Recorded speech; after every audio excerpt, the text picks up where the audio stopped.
बिस्मिल्लाहिर्रहमानिर्रहीम। दुख एक फ़िक्री कैफ़ियत का नाम है। ये कैफ़ियत शिद्दत में मरतूब होती है और मोतदिल भी होती है और वजूदियत के सिर्फ़ एक ही हिस्से को असरअंदाज कर पाती है। अमूमन अक़ली मामलात में गिरावट इस कैफ़ियत को जन्म देते हैं। सूदो ज़ियां के मामलात, नफ़ा नुकसान समेत तमाम मसाइल जिनका ताल्लुक़ तवाज़ुन से है वो दुख का सबब बनते हैं। ये कहना भी बईद ना होगा, तवक्कुआत का वायलेट होना, ऐसा है वैसा होना चाहिए था, वैसा है ऐसा क्यों नहीं है, असल में इंसान कम नज़र है, ख़ास तौर पर अपने मामलात को तो बिल्कुल परख नहीं पाता और दुख का शिकार हो जाता है। ज़ाती नोइयत के मामलात दुख की तरफ ले जाते हैं। इंसान को दानाई के मर्ज़ का हद से तजावुज़ कर जाना भी वजह दुख में ही आएगा।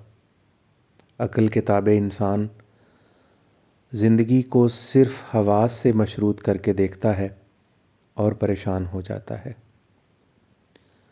दुख की हदूद और पैमाने हर बंदा खाकी के लिए अलग हैं। जैसा कि किसी का दुख किसी का ख्वाब हो सकता है। कोई होंडा सिविक से गैर मुतमईन है तो यही गाड़ी किसी दूसरे शख्स का ख्वाब हो सकती है।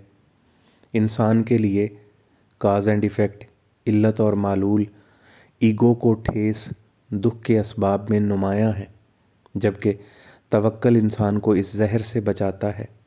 इस इंसान मुआशरती गर्दाब की नज़र होकर अपनी कल्चरल भूख के पीछे अपने वक्त को जहर आलूद कर लेता है।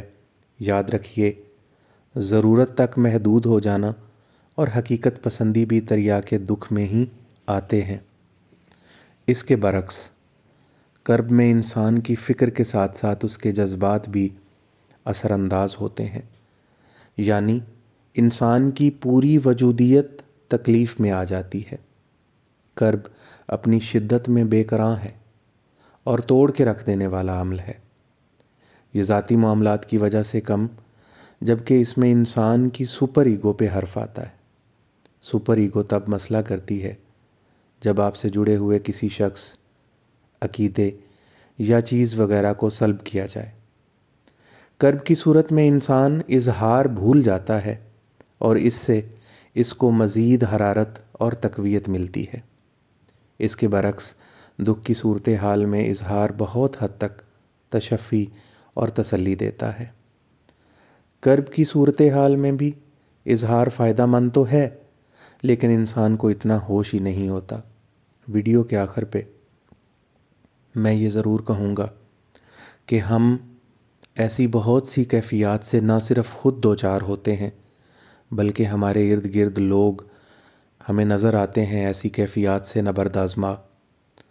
इन चीज़ों में फ़र्क से ना सिर्फ़ हम अपनी वजूदियत को बेहतर तरीके से जान सकते हैं, बल्कि अपने इर्द गिर्द ऐसी होने वाली चीज़ों को भी बेहतर तरीके से परख सकते हैं। मुझे उम्मीद है ये वीडियो आपको पसंद आई होगी।